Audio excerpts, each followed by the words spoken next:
The Cedric Maxwell podcast is brought to you by Fanduel, the exclusive wagering partner of the CLNS Media Network. All right, it's another episode of the Cedric Maxwell podcast. He is Cedric Maxwell. I am Josue. It's that time of the week to catch up with the Celtics, the NBA. We're wrapping up the regular season at this point, right, Max? Not a whole lot of games left. So with that being said, we're going to go through some of the NBA awards. We'll also talk about what the Celtics have been doing lately. We'll get Max's take on this whole Caitlin Clark situation and all that. We'll say that for the end, though. I mean, everyone's had their opinions at this point, so we got to hear Max's, right? But like I said, first things first, let's talk about the Celtics, what they've been doing lately. I mean, it looks like they're going to cement that number 2 seed in the Eastern Conference. And this episode of the Cedric Maxwell podcast is brought to you by Fanduel. Head over to fanduel.com/Boston if you haven't already. All right, if you guys don't know, Fanduel's in Massachusetts. You can win $200 in bonus bets guaranteed when you place your first $5 bet. Head to fanduel.com/Boston, and I'll tell you a little bit more about that later on in the show. But first things first, Max, the Celtics, they won their first matchup against the Toronto Raptors. They still got one more left, 2 games left, right, for this weekend to wrap this thing up. But it looks like they're going to cement this 2 seed. And Max, how are we feeling about this Celtics team? Because, you know, they're coming back from the road. They came back from a loss in Philly, a 52-point, a heck of a performance from the MVP and Joel Embiid, if you ask me. I'm sure we'll pick up that conversation later on. But, Max, how are you feeling about this Celtics team going into the playoffs at the number 2 seed? If they're playing very good teams, I'm feeling very good about them. If they're playing teams that are below them, I get nervous because they have played down to the level of competition. We saw that with Houston. We saw that with Salt Lake. We saw that with the Wizards in Washington. And then you turn around and you blow Milwaukee out. That would be my example of a team that, you know, that plays championship teams maintain a certain level. And the inconsistency of this team on that side has been the one thing that I look at. They've had an outstanding year. This is an outstanding year, but it depends on, to me, who they play. If they play Atlanta, they might struggle. If they play Miami, Jimmy Butler is giving them fits. So it depends on who they match up with in the playoff race once it gets really going. Yeah, I mean, those 2 teams are certainly options, right? After recording this, I mean, Celtics, again, they've cemented the number 2 seed in the Eastern Conference. But right now, I mean, Miami looks to be the first round opponent. That could change in the near future, right? Could be Atlanta, even Toronto has a chance, right? So yeah, I mean, it's interesting because you're wondering which team's going to show up, you know. And when I say that, I'm not quite sure. I'm gonna go out and say, like, man, this team, because of what we've seen, can go out there and blow it in the first round. But if a team like the Hawks or the Bulls or the Heat force a game 7, I mean, you can't help but wonder, what does that do for a team in the long run? A team that's trying to make it back to the NBA Finals, you know, less than a year after making that deep playoff run. I mean, so one thing we learned about that run is that it was exhausting, especially for guys like Jason Tatum and Jaylen Brown. I think that it is that when you talk about, but I think maybe the one saving grace, and I'm sure right now our listeners are saying the same thing to me. It's like, okay, Max, have they played with their complete roster? When's the last time you saw them walk out with Rob and have Horford and have going down the line with the people that had Brogdon? When have you seen that? And that's what I think you'll get in the playoffs. The only thing that will bother me is, since they haven't played much together, how well will they play? When have you the best lineup that they had last year at the end of the year was when Rob was on the floor playing with Al Horford, Tatum, Brown, Marcus Smart. That was a lineup that just gave people fits. But we haven't seen that. I don't even know if we've seen that this year. We've seen that. But now that you have more options, when you have Derek White, you have Brogdon playing well, there's some things right now on the consistency side that I look at and I go, man, this is something that's going to be really, really good. Yeah, I mean, that's what makes you confident, right? I mean, if you don't have those guys, you're wondering, man, which team's going to really show up here? I mean, if you look at Brogdon and Derek White, and you're seeing them find that consistency since the post All-Star break, it's relevant for sure. I mean, because we don't know which version of Rob's going to show up, and I do believe that, you know, that's very important, especially on the defensive end of the floor. You know, what this team is like when he's playing at a particular level, especially if we're talking about these top tier teams. But Max, are you afraid that they could actually there could be some sort of a first round upset against a team like the Hawks or the Heat or the Raptors? It really wouldn't surprise me with this team. This team is and it wouldn't surprise me if they win the championship. And I know people saying you're talking out of both sides of your neck. Well, that's because I've seen this team play like that this year. When they're playing their best basketball, they have been lights out, the best team in the league. But then we've seen really a lot of times when they played the Washington Wizards, they played the Houston Rockets, they played Orlando, came in here twice early in the season and beat them.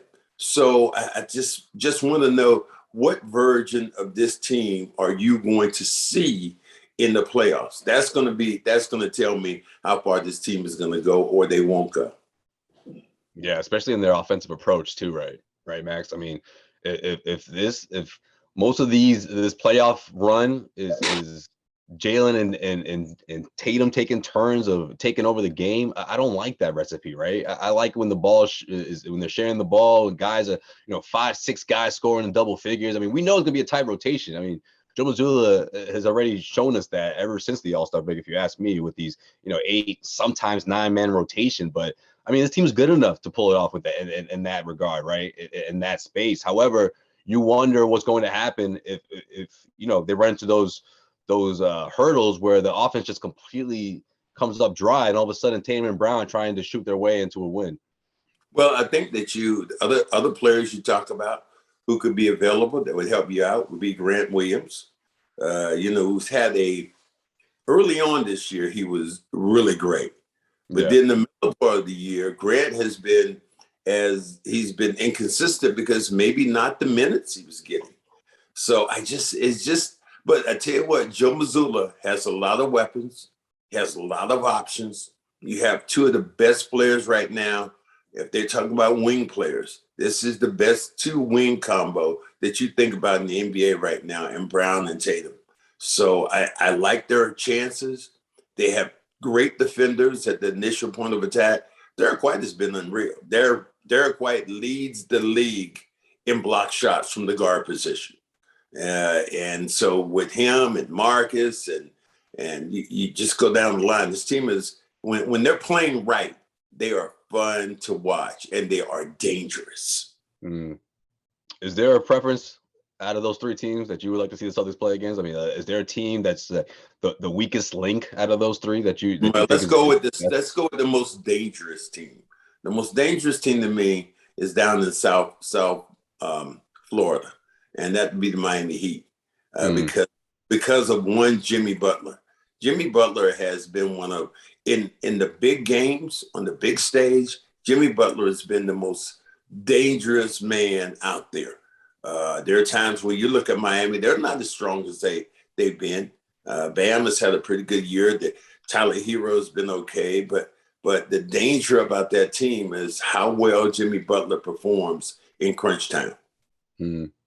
Especially in the playoffs, right? I mean, I'll even take it a step further. I mean, that's my choice. If you ask me, it's the Heat, but Jimmy Butler and Eric Spoelstra, right? He's not even a player, but he scares me, right? I mean, in the best of 7 series going up against Joe Mazzulla. Now, I'm not saying it's going to be, impossible for Joe Mazzulla, to go up that hill and knock off the Heat, but you have to. I mean, you look back and that was a heck of a chess match between Ime Udoka and Eric Spoelstra last season. So I'm expecting the same. I mean, he's that good of a coach, one of the best, if not the best, depending who you're talking to, in terms of, revered coaches in the NBA. He's right up there with Popovich. Well, you just opened it up.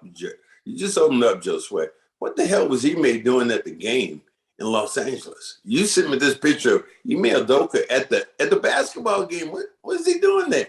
Yeah, he's trying to get back in the social circle, I guess. I don't know. Maybe he's got something. He's discussing a little something with one of those organizations. Both those teams you think about are very solid with their coaching. Darvin Ham, who I talked to before he got the Lakers job, I said, don't take that job. He took it. And you think about hold on, Max. Before you finish, though, why did you say that? Why did you tell him that? Well, I told him because I just thought it was going to be a mess. I thought it was going to be a train wreck. And it Well, was. yeah, that, but also because how many coaches have coached LeBron James for a year or two? Well, LeBron James, and then you looked at Westbrook was there. So they hadn't found a recipe to remove Westbrook. Now, Westbrook has been, with the Clippers, been really good, but with the Lakers initially, that was tough. And now the Lakers are playing much better. And you look at the Clippers, I think they're solid still with Tyronn Lue. So yeah, just kind of funny to see him in that environment of two teams. I think they have real solid coaching staffs, unless he's coming back right now as maybe an assistant coach. But are you willing to go up that hill again if you Ime? Yeah, I mean, you don't want to turn down that kind of opportunity and then never get it again, you know. So I would assume so. So maybe that's something that's in the works right now. But I mean, the fact that he's out in California, I think that's the part that, you know, didn't surprise me at all. I'm like, man, I wouldn't be shocked if he hasn't been in Boston since, you know, last summer because of everything that unfolded. But you know, it's his first public appearance. What you wanna have theater, because you always like theater. What happens if Ime comes to the first Celtic game, playoff game? It's in the crowd. Ooh, is that going when your moment's going? Yeah, I mean, if the Celtics win it all this year, he gets a probably standing ovation because that's just how Boston is. No, I ain't talking about. If they don't win, I'm not talking about coming to. I'm just saying he comes to the first playoff game the Celtics play. Oh, okay. So like in the next week or two. What's the rumor mill with you and the top reporter Bobby Manning? What are you guys gonna do? You guys gonna be going off if he was to show up in Boston for the first game after not being here at all. But it wouldn't be anything negative. It wouldn't be a negative connotation. It would just be like, man, I'm shocked he's here. That's what I'm saying. You would be shocked, and you would be doing your Josue, you know, having your phone in your hand, you're just waiting for. Nah, Max, let's say what up. Let's say what up. Wait for some shit to jump off. Wait a minute. Hold on. There's Ime doing something. So I think probably have one eye on him and one eye on the court. That's true. Yeah, I think it'd be pretty fascinating. But no, I mean, Good for him though, Max. You know, I'm glad he's out in the public again. Yeah, I'm glad. I think that you have to insert yourself in LA. I think it's the easiest place to insert yourself because there's so many stars out there, and people don't even recognize you or what you're doing at a game. It's just like, oh, there's such and such. There's Denzel. There's this person. There's that person. So if you're in a crowd at a Laker game, you know, it's completely different than maybe being in the crowd at a Boston game. Considering that I saw everybody yesterday going crazy over Flav. What the hell was Flav doing in the damn? Everyone pulled up to this. I know you weren't there. You took your day off. I heard the one night I take off, and oh man, the who's of I don't know, any different type of whatever you're into.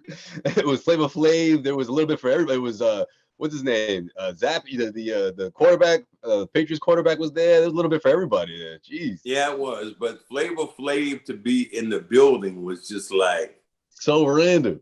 I mean, but just so random. Like you know, you've seen random things before, but that was one of the most random sightings I think I've seen of the Boston Celtics game. They have Celtics and Raptors game for no reason, like not even a playoff game. Like Flava Flav in the second row of a Celtic basketball game. Sean almost up to him. Sean Grandy almost spit his gum out because he was like, because that's his era. That's his genre. That is his era. You know how I know that? Because Granny stays with the shell toes, man. Like he will. That's his shit. Adidas. Mm-hmm. He's with the stripes all the time. So I'm like, man, that's the best sign right there. That someone's all about that '80s hip hop, and you know. Yeah. He was like, this is one of That's the what's up. most influential rap people or groups that was, ever crossed. And, the thing to me that was really crazy was looking at all the kids that, which they have these things now, these medallions, these big gold medallions with Yeah, what's up with that? It's like a new thing this you year. That's know, true.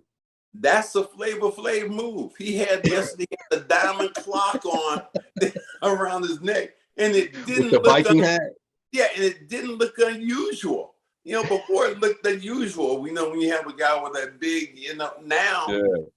kid in the garden has that, and I'm not sure who came up with that chain to sell them. It was a brilliant move because everybody's selling them things. I think Sean was saying those things are being sold for $50 a whop. I'm like, what? That fake ass gold and that big whatever it is. We used to buy those in the vending machine, man. I wouldn't allow my kids to put that around their neck because I'm sure that shit will be green later on. Nah, that ain't right. Yo, Max, back in my day, we used to rock the fake jewelry. You know what I mean? Like the fake iced out chains and whatnot. Nowadays, these kids, and they're paying more than we did for this plastic jewelry, I guess is the new thing. Yeah, and it's now crazy. Every player iced out and oh no, those are real. But back in the day, I feel like kids don't even wear the fake jewelry anymore, man. I used to have like the chain, the cross that was like this big hanging across my chest, man. I was like, what, 13, 14 years old? Wait a minute. The cross you could have put Jesus on would have been, I was on your neck. Okay. It was that big. Yeah, Jesus had all the diamonds, all the rhinestones all over his face. Oh, gosh. My goodness. Yeah, but I got to take pictures one of these days, Max. We digress. We'll get back. Yeah, you wouldn't believe it, man. Another episode. Yeah, but we'll talk about, you were asking me before, we were just touching on like coaches of the year. Some of the awards that the NBA is giving out. Yeah, we can get into that. Let's get into the FanDuel. Yeah, go ahead. Yeah, let's get into the FanDuel. The odds for some of these awards that'll be handed out within the next few weeks or so. In this episode, of course, the Cedric Maxwell podcast is brought to you by FanDuel. And new customers in Massachusetts can get in on the action. Like I said at the top, I mean, right now it's that time of the year, Max. A lot of teams starting off there. It's a lot of baseball teams kicking off the regular season. And, man, you can win big money with FanDuel. Grand slams, no-hitters, and double plays are back. And there's no better place to get in on the MLB action than FanDuel, America's #1 sportsbook and official partner of Major League Baseball. And new customers in Massachusetts can get in on the action with $200 in bonus bets guaranteed when you place your first $5 bet. Just sign up at fanduel.com/Boston. Finally, you can bet on your favorite sports from the money line to point spreads to player props and more. Man, what I also love about this app in particular is the different ways you can bet and the in-game betting. All right, so even if the game already started, you can still make money, and of course, you can make the watching experience that much more exciting with FanDuel. So bet on the app that's safe, secure, and easy to use. FanDuel, don't miss out on your chance to get $200 in bonus bets, win or lose. Visit fanduel.com/Boston and make every moment more. Okay. Just to remind you guys, of course, 21 plus and present in Mass. First online real money wager only. $10 first deposit is required. Bonus issued as a non-withdrawal bonus bet that expires in 14 days. Restrictions apply. See terms at sportsbook.fanduel.com. And got a problem? Hope is here. Don't worry. Gambling helpline ma.org, or you can call 800-327-5050 for 24/7 support. Play it smart from the start. All right, guys, remember that. GameSense Mass, that's GameSenseMA.com, or call 1-800-GAM-123. Look at you. Look at Josue with the big brain reading all the disclaimers. Oh my goodness. I mean, it's not my first rodeo, man. It's not my first rodeo. I guess that's the case. Well, since you've gone there, let's go on and talk about, coaches of the year. Who you got? Joe Mazzulla should get some prop here. You should get some run. But to me, it's probably going to be Mike Brown out in Sacramento. Hands down. Now, if you're asking me right now, and if you could vote on it, I would say, and you know what, FanDuel, I'd say Mike Brown, because it was I think Sacramento, they had not been in the playoffs in 16, 17 years or something like that. Yeah. And for him to have that team solid, and nobody saw them playing this way. Sabonis has been great. I mean, you look at their players who they got rid of. Halliburton leaves that team. De'Aaron Fox has been sensational. I think they would. I would have to say he would be my choice for Coach of the Year, Mike Brown. Okay. All right. You know what? We're in the same boat then. Man, this is a team that's been just itching to get to the playoffs, Max. Just the playoffs. The last 2-3 seasons, and he took it up a whole nother level, man. Like a top team in the Western Conference, a fan base that's just been waiting to see playoff basketball again, and to get so many young guys to buy in. It's funny. Recently, I spoke to Kyle Draper about it, who's out there. He does play-by-play for the Kings now, and he even said, like, he's been the one saying, "Look out for the Kings, look out for the Kings." But he was like, "Man, I'm gonna keep it 100 with you, man. I just thought they would make the playoffs. I wasn't expecting this." But that's how good Mike Brown's been to get these guys focused. Because as you know, Max, you've been around the league long enough. It's not easy to get a bunch of 25 and under guys to play like a team and focus on one goal. But that's what they've been doing out in Sacramento. Yeah, they played extremely well. I was very pleased. I think that Jaylen Brown was all NBA, and that to me, better. I think he's going to be. And I tapped him on the shoulder the other day. I said, congratulations. One thing that happens with him is it becomes now he could sign a new deal for almost a super max of $250 million. And but there's been so many whispers about, will Jaylen stay? Will he commit to this team? Will they win it? How many championships can they win if those two wings stay together? It's going to be fascinating to see what he does at the end of the day, because the thing that you understand about him is he's not moved as much by money as most players. It's more about principle. And I think the Celtics have tried to, and this year, they've done more things to, I think, make him comfortable. Even the Red Auerbach Award. I was wondering if you're going to bring that up. Okay. All right. You think that's why they did that, though? You think that's? I don't think that's why they did it. But See, we love you, Jaylen. It does not hurt to step out and give a guy like that who's a franchise changer an opportunity to hear something from the crowd and the organization. If I had to pick the Red Auerbach player, I probably would have picked Derek White instead. Derek White's going to play, and I talked to him the other day. He's going to end up playing 82 games this year. How many players have you seen in this league that have gotten to 82 or 80?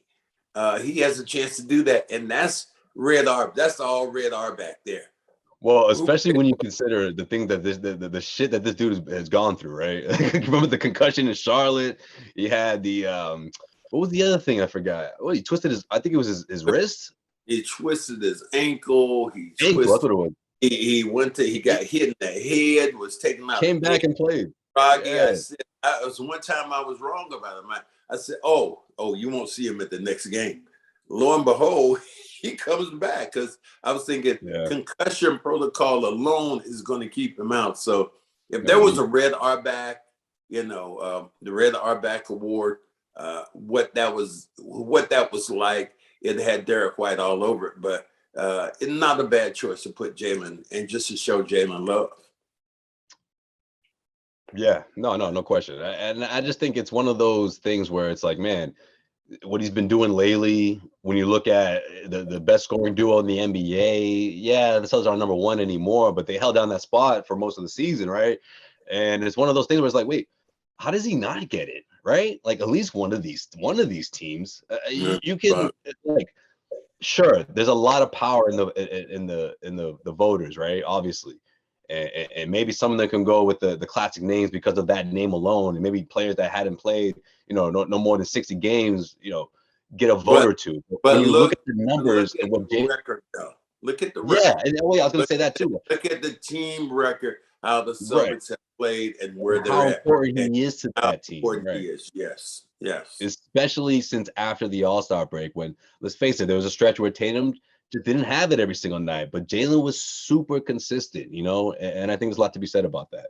Yeah. And just the numbers, man. The numbers, they speak for themselves, man. You know, like nearly averaging 30 points, you know, shooting closer to 50%, over 40% from three, you know, the assists and rebounds. I mean, he just checks all the boxes. Isn't it funny how the fan base a lot of times doesn't know what they want until they get it? Because when Jaylen Brown was drafted, Jaylen Brown was they literally booed that pick. They were not convinced that he was that dude. And he has won them over big time, won everybody over with his ability to be so explosive. I think that if there's one thing you look at him, it's just sometimes his handle gets a little squirrely. Now, when he gets in the crowd of people, he has to make sure he gets that turnover ratio down. But other than that, he's really been solid. He's been a highlight package almost every single night he's ran out on the floor. Definitely. Absolutely. And look, I've been saying this from the beginning since this you know, since the interview and the New York Times piece and all that, the Ringer piece came out. Winning changes things, right? It changes the narrative. It changes your mindset. And I just see Jaylen as, like, if that's the case and Celtics go on and win the championship, I just find it hard for him not to make all NBA, which will give the Celtics the opportunity to you know, give him the Supermax deal.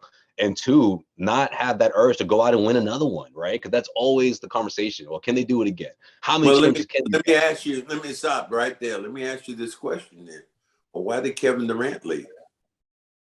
Oh, because wait a minute. You just said the narrative is winning a championship.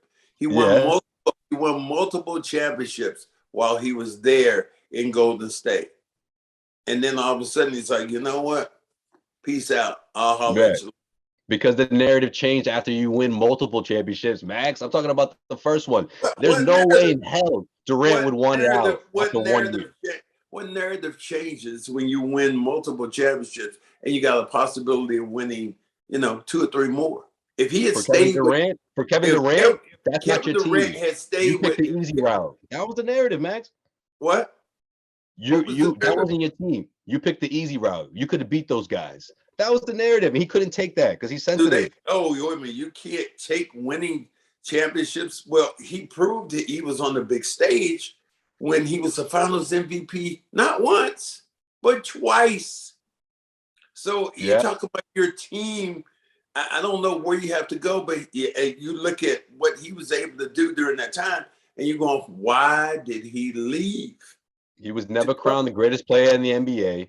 He was never crowned as that's his team, and he hated that narrative, so he left. He hated what people were saying online. I hate that I won. Whoa, wait a minute! I hate that I won a championship. I hate that I know it's crazy, Max. I hate that I won the Finals MVP twice, and that's why I'm making this thing now. If the Celtics win, will that motivate Brown to say, "Look, I want to stay here and I want to win another one"? I know he has great teammates. The organization loves him. The fan base loves him. But there's something in there that you kind of keep hearing little rumors and little snippets about, you know, him being a little uncomfortable and not feeling, you know, the love the way, you know, we thought he'd be feeling the love. Yeah, I mean, there's the trade rumors. I mean, we could put that in there as well. I mean, that doesn't help. You think Kevin Durant ever heard his name in trade rumors? No. Well, only when he asked for one. Only when he asked for one. Yeah. Well, you've heard people talking about trade rumors, but that I keep saying to players, understand if you were being mentioned being traded for Kevin Durant, that means you're good. Players maybe they ever play the game. It's not a slap. You got to understand that this is purely business. It's all about business. It's about winning championships and winning titles. Right. So, and I think that despite all that you talk about, trade rumors, he's had a sensational year when you think about the possibility of being all pro. I just think that, man, that's just the coolest thing when I think about who he is and what he's done. Yeah. I always say, Max, from the very beginning, every single year, Jaylen gets better. And this year is no different. It's incredible. It's impressive. I mean, you can't say that about most players when you're 7 years into your career. No doubt about it. I mean, but that's the solid nature of this team. All right, what else you got over there? MVP. Let's get right to the big one. Let's get to the one that everyone talks about, the one that every NBA player dreams of. Joel Embiid is number one, according to Fanduel. He's got the best odds. Josue, he's number two. The Joker is number two. Cut the shit, Josue. Cut the shit, would you? Number three is Giannis. You know, why are you going there? And I know you're doing Fanduel. I love you, Fanduel, but damn, let's cut this shit. Cut to the chase. Convinced you, huh? Joel convinced you out. Wait a minute. Doc Rivers said it the other day after that 50 plus game that he had against the Celtics. He said the MVP racing. He said that's over. It's done. It's done. It's Joel Embiid and nobody else. This year he wins it. I subscribe to that. Go to FanDuel all you want to with your money right now and say Joel Embiid. Put your money down on Joel Embiid because he is going to win that unless Joker comes up with 100 points in the game. I can't. Pieces. I mean, in this last month, Joel Embiid has surged away from the Joker. I know there was he had he had a misstep when he was in Denver and he didn't play in that game because he had a heel injury. But other than that, Joel Embiid has been on the big stage. That game against the Celtics on national TV, game starts at 8:00 at night, and he drops a 50 piece on you. He just a 50. Is your 50 piece on you? 50. He put 50 on him.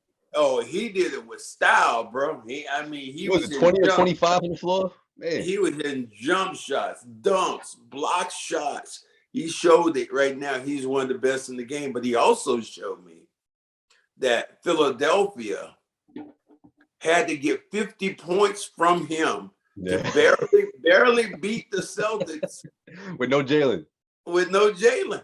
Yeah. So I'm not sure what that says to me about Philly's chances against the Celtics. Doc was like, that man just scored half our points. Like he wasn't lying, man. He wasn't exaggerating. Matter of fact, he scored more than half, technically, right? Because they finished with 102. Oh man, unbelievable. And the difference between someone like that and Giannis is he can score from all over the floor, right? You look at his shot chart, and all of it was inside the arc. He didn't have to step out behind the arc to get a couple threes going. No, he got cooking from inside the arc, going into the paint, obviously getting to the free throw line, and you couldn't stop him, man. The footwork was incredible, incredible. And you think about the way Celtics played Giannis, and there's a big difference because Giannis can't do that. He can't score from the mid range. He can't score all over the floor. Well, Giannis is inconsistent from out there, whereas Joel Embiid is like, and when he turned the corner one time and he went by Grant so fast, Grant Williams, and Grant does a pretty good job of staying in front of him. He went around Grant so fast, it's like Grant had nails in his shoes, and he dunked it. He dunked it so hard, and Luke Cornett, poor Luke was there, and he got dunked on. I mean, all Joel Embiid was saying is, like at the barbershop, Josue, when you're there, who's next? Who's next? Yeah, pretty much, man. Pretty much. He's also showing you just how hard he's got to go in order for the Sixers to beat the Celtics, which is their first win of the season against the Celtics. They finished the year 1-3. You think about where he's come from and what he's done to have Harden, and essentially, supposedly one of the best players in the draft at that time. He goes up to Brooklyn, and what has he done? I mean, that kid literally has, Ben Simmons is falling off the face of the earth. It's like he's not even a basketball player anymore. I remember somebody said that to him. It was either Barkley, it was a Shaq, or somebody said, son, go find your love for the game again. Go find No, who was it? It was Garnett. Garnett said it. Okay, Go find your passion for the game. I love that. And really a real cool cool moment. I mean, you should have been there You should have been there last night because you'd had the chance to talk to your guy, Isaiah Thomas. Yeah, Isaiah was there. That's another guy. I was trying to remember. There was somebody else there. Yeah. How do you take the day off like that? No, what you think? We get a heads up for stuff like this, man? You think the Celtics email us and be like, "Yo, man, Isaiah, Flava Flav, you don't want to miss tonight, man." I had no idea, man. Just wait, you're there by chance. You know you are a by chance person. So how your biorhythms was off, but that particular game to take your night off is that's a good point. And your guy Ahmed, he kind of threw you out there and said, "Well, I gave Josue the day off because this game right here, it really isn't going to be that important." and you get a game like that. No, Ahmed gave me a choice, and I was like, you know what? I'd rather go Friday, Sunday. You know what? So all right. If you twisted my arm, all right then. Okay, I'll take the night off. I get it. When you're drafting your fantasy team, do you ever wish you can handicap the best stars for your business team? If you're building your talent roster, you need Indeed. Indeed is the hiring platform where you can attract, interview, and hire all in one place. Don't spend hours on multiple job sites looking for candidates with the right skills when you can do it all with Indeed. Find top talent fast with Indeed's suite of powerful hiring tools like matching, assessments, and virtual interviews. Hate waiting? Indeed's U.S. data shows over 80% of Indeed employers find quality candidates whose resume on Indeed matches their job description the moment they sponsor a job. Something I love about Indeed is that it makes hiring all in one place so easy because of its ideal matching system. Candidates you invite to apply through Instant Match are 3 times more likely to apply to your job than candidates who only see it in search, according to U.S. Indeed data. With Indeed, matching as soon as you sponsor a post, you can get a short list of quality candidates whose resume on Indeed match your job description. Boom, it's hiring at warp speed. Indeed does the hard work for you. Sponsor a job and we'll match you with quality candidates whose resumes on Indeed fit your job description right when you post. With Indeed, you can start hiring fast. Join over 3 million businesses worldwide using Indeed to hire great talent fast. Indeed knows when you're growing your business, you have to make every dollar count. That's why with Indeed, you only pay for quality applications that match your must-have job requirements. Visit Indeed.com/Cedric to start hiring now. Just go to Indeed.com/Cedric. That's Indeed.com/Cedric. Terms and conditions apply. Cost per application pricing not available for everyone. Need to hire? You need Indeed. So all right, defensive player of the year. What? Jaren Jackson's leading. Defensive player of the year. According to Fanduel, Jaren Jackson Jr. leads the pack. But not by a lot. Brook Lopez is right on his heels, and then Bam Adebayo closes out the top 3. That's kind of an interesting one that right? you talk Jackson, because Jackson was hurt early in the year. He blocked shots. He was. He led the league in blocks. Where's your MVP this year? I mean, you think about that great block that Joel Embiid had. It gets your guy from I'm forgetting his name. I cannot forget him. From Memphis, John Morant. John Morant comes in. Right. He got John. Joel Embiid meets him at the apex. So I don't know. I mean, those are interesting names. Jackson. If I had to go with one, a lot of games though. Yeah. If I had to go with one, I probably would say Jackson. He's done a good job defensively. He's blocked shots. He's run the floor. And then you look at Memphis's record and how well Memphis played really without John Morant. Yeah. Jackson really took the reins over defensively and offensively.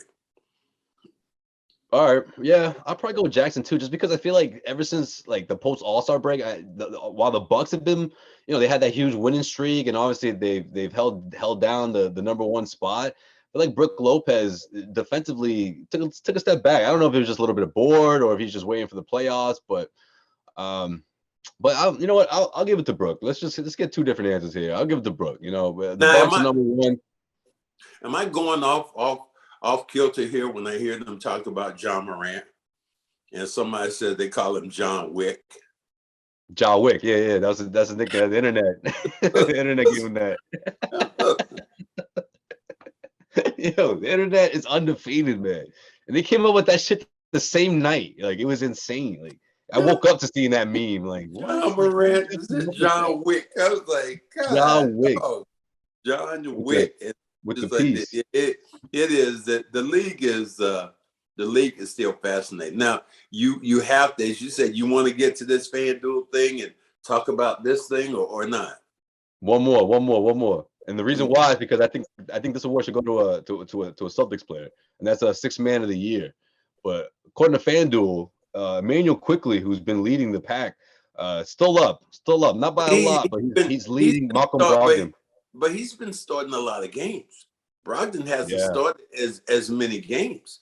Yeah. Emmanuel Quickley came in, dropped whatever was on the Celtics. Ever since then, Max. Yeah, he started starting He's games. been starting, but if the league tends to favor wanting something happening good, something good for the Knicks, maybe Quickly, but I would definitely say that to me it would probably be, I would go with Brogdon.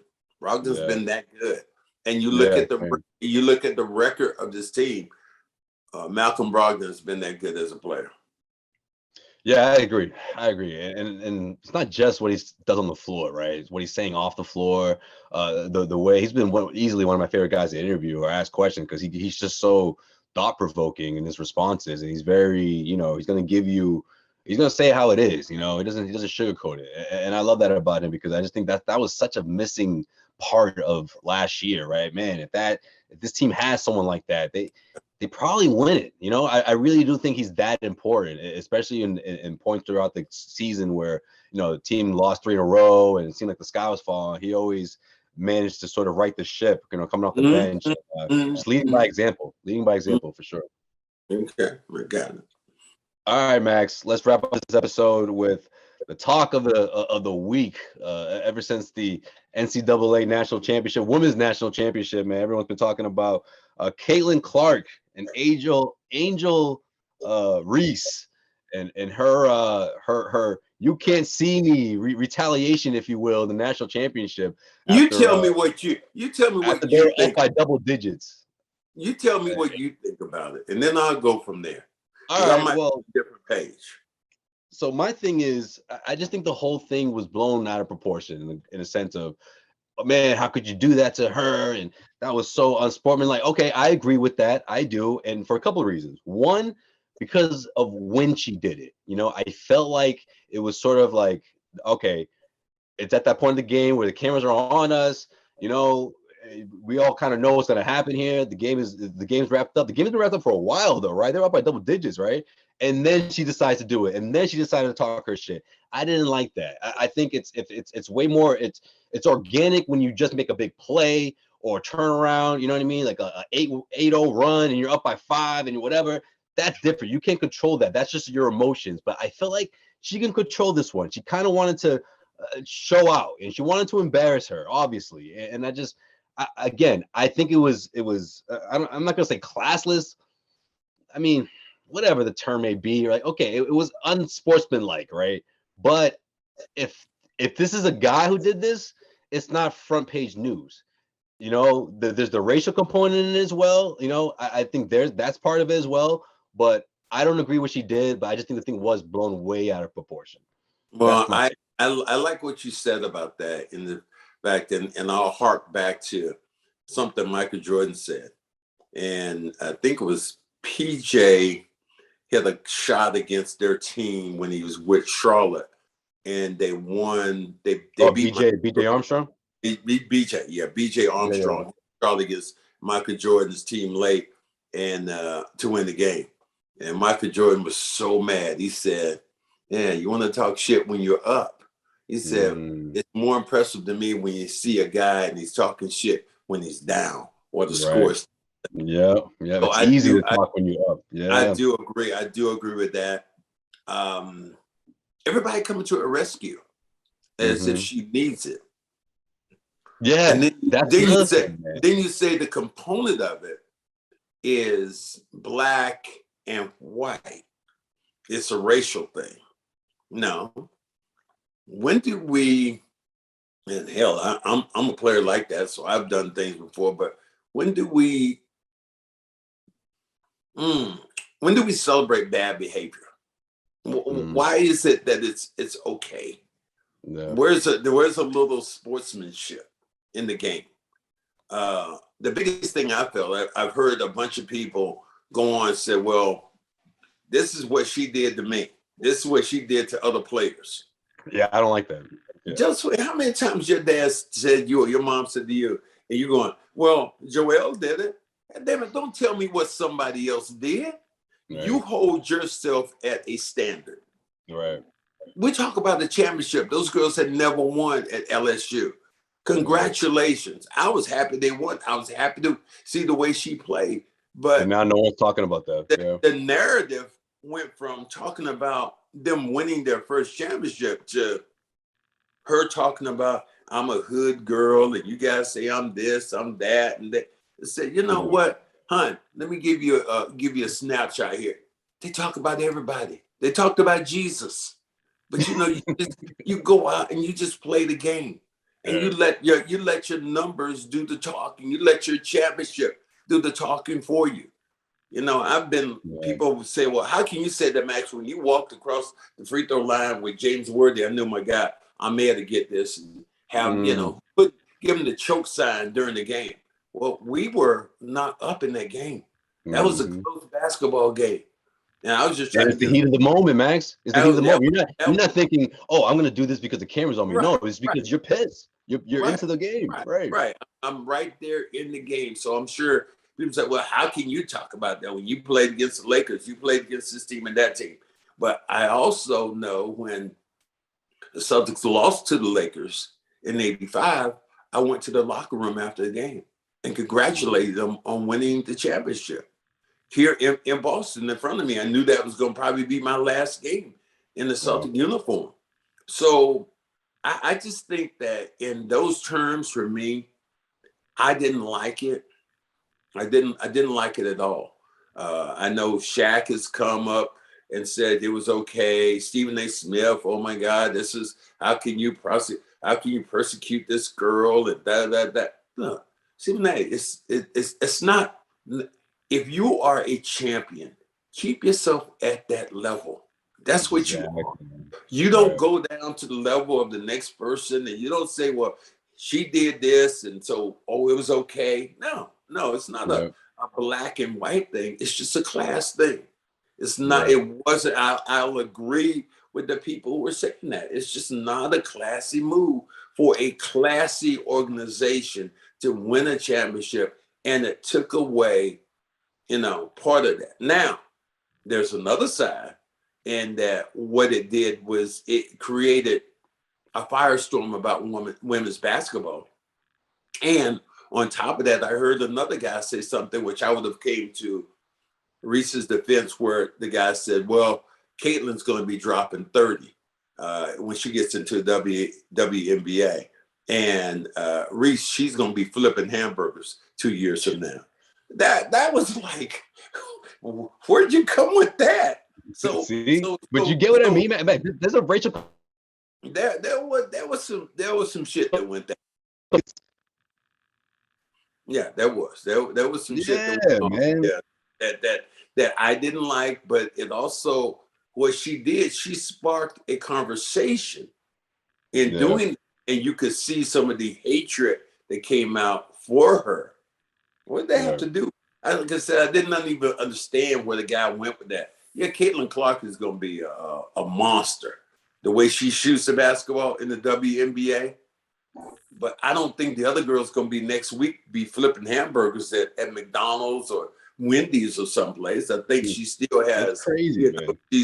She's a great basketball player for the WNBA. So it's going to be a nice little, almost like the you think about it this way.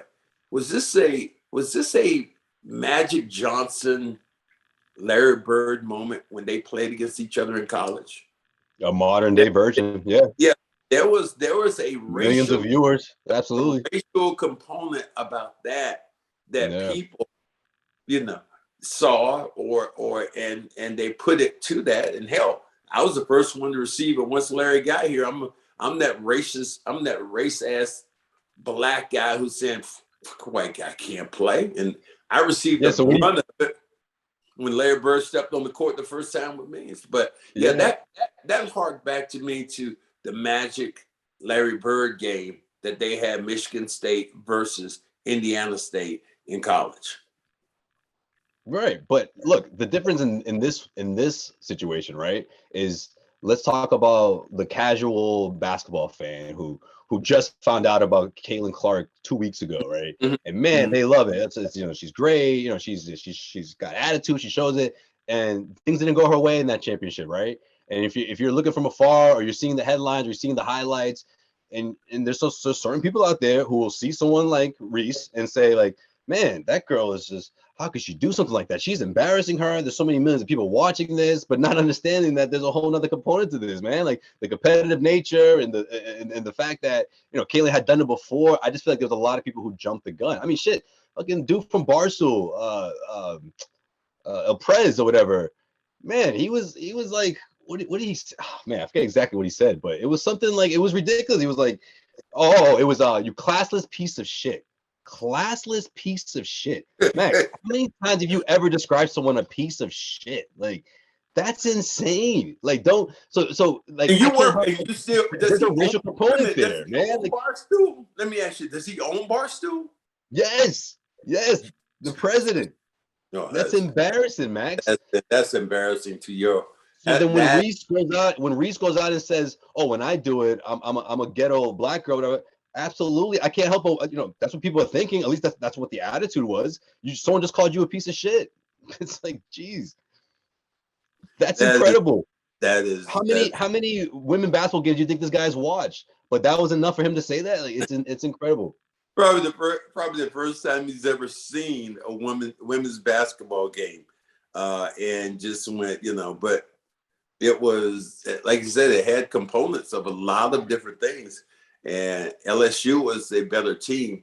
Caitlin was super and maybe it takes the women's game to another level. With those two. I mean, if they met again and they're on each other's schedule. But then you heard the other thing that kind of bothered me was I think that Reese was upset because Jill Biden. Yeah, I was going to get to that. One of both teams.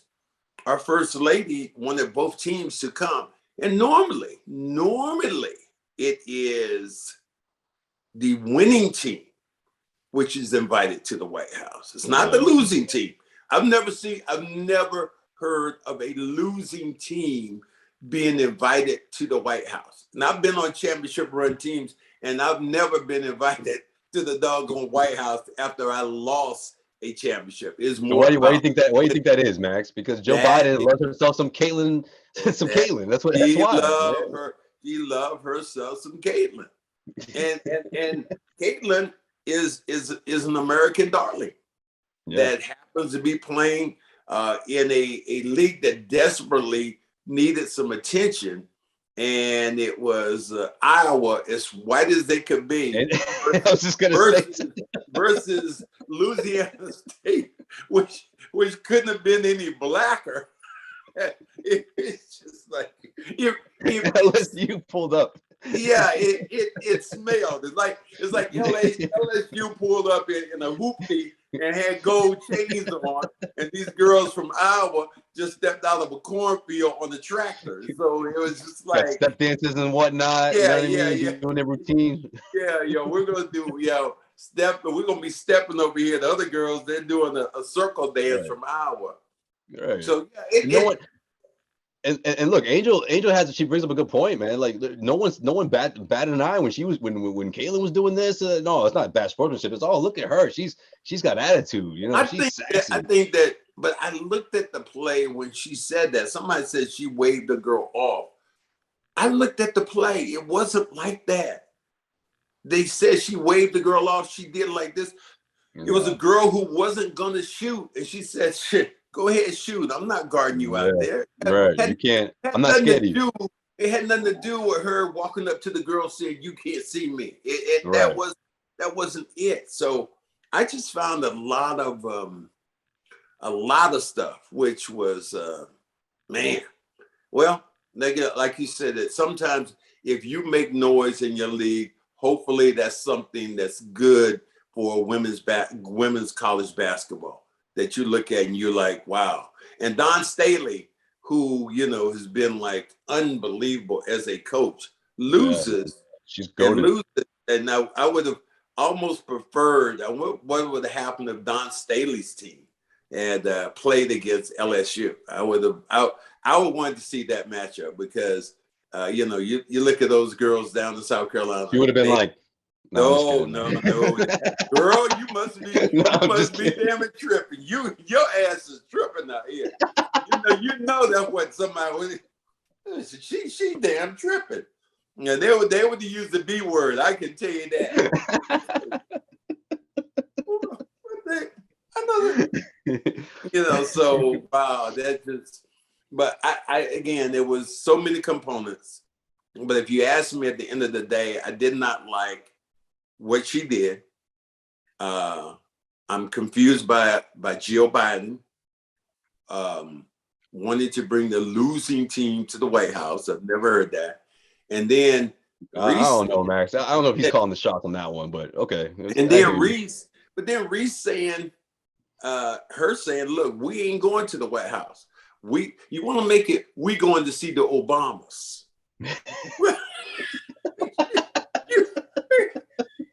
Girl, put a sock in it, please. Put a sock in it. All right. Like, someone's gotta get Reese a publicist, man. Yeah, you need to grab this chick real quick and say, yo, you just tone it down a little bit. Yeah, but Max, how would you feel though?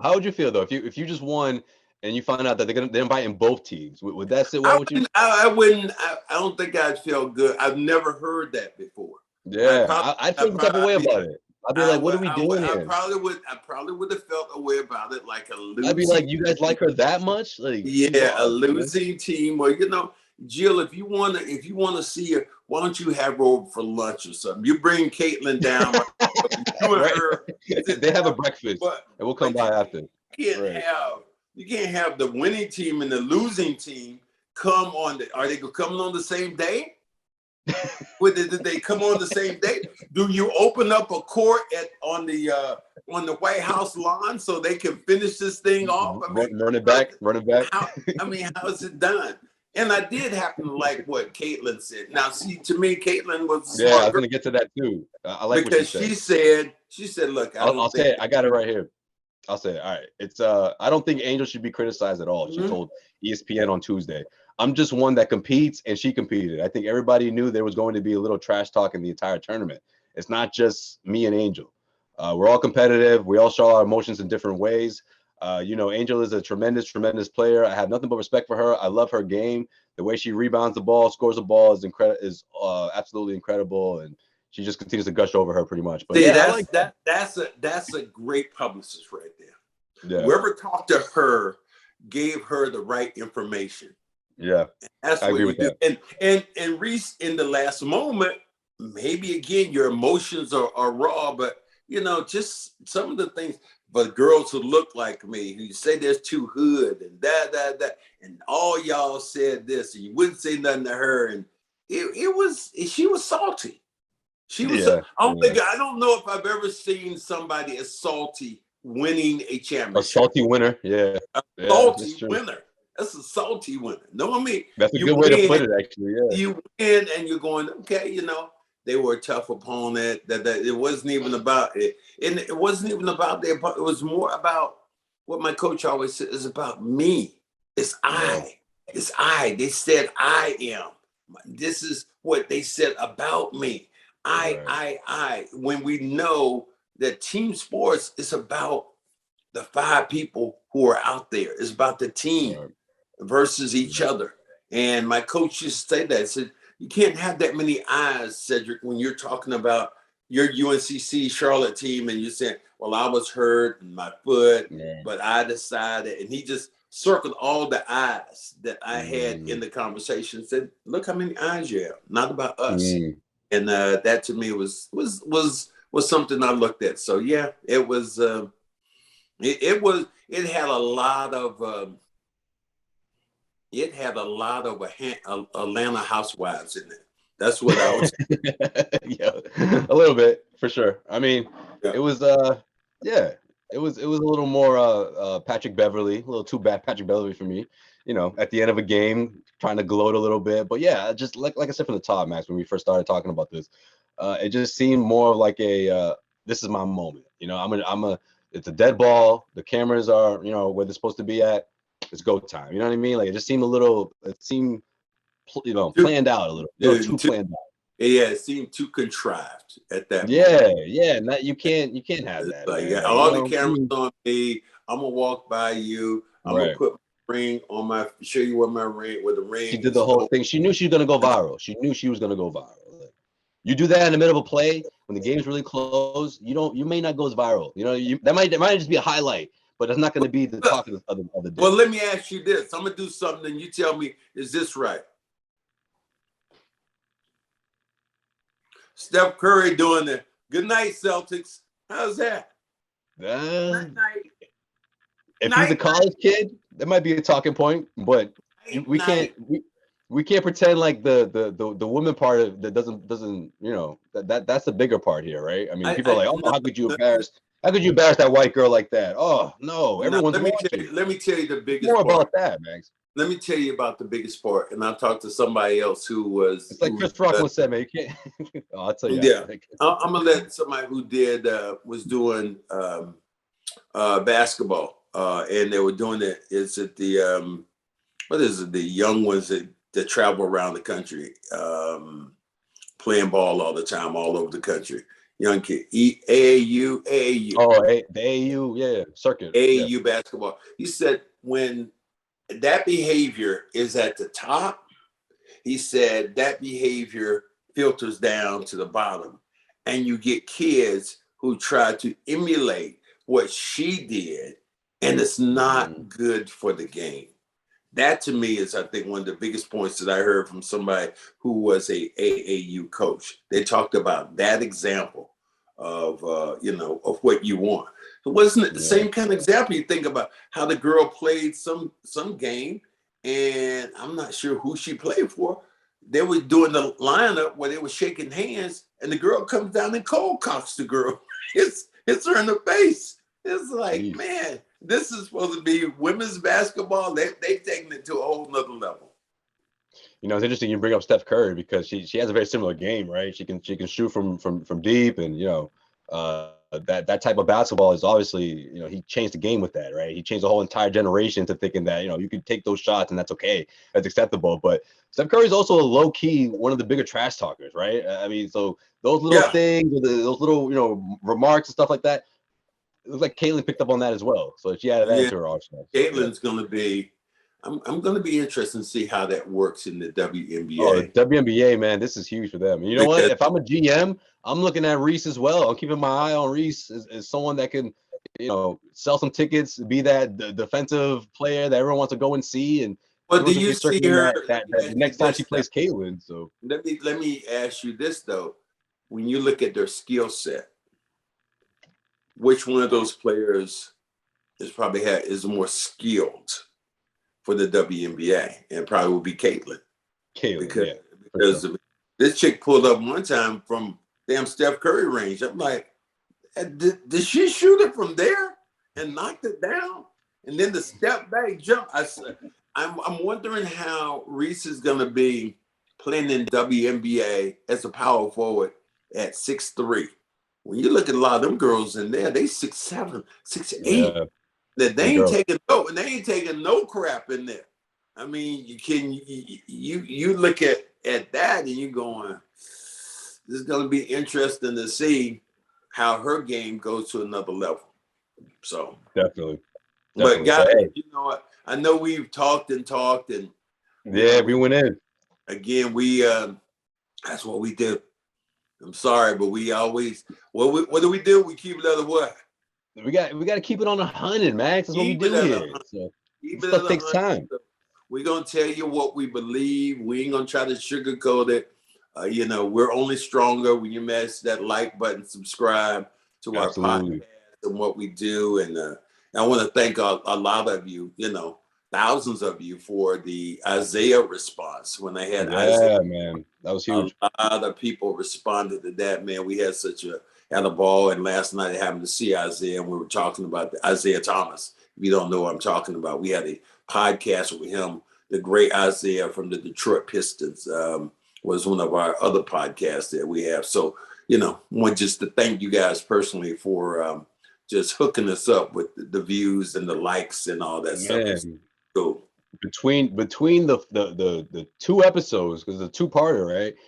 Between both of them, we're almost at about 100,000 of viewers and downloads. So it's incredible, guys. We appreciate the support, obviously, and because of that, in our next episode, we're gonna tell you guys how you can win this autograph jersey, Cedric Maxwell jersey. Also have another episode coming out before the end of this week, so stay tuned for that, man. And we'll explain all that in our next episode. We'll explain the giveaway and how you can win big for sure. But that's gonna do it for this episode of the Cedric Maxwell podcast. He is Cedric Maxwell. I am Josue Pavone. We'll check you guys out later this week. And stay tuned, obviously, to our next episode and how you can win that jersey, man. We'll see you guys then.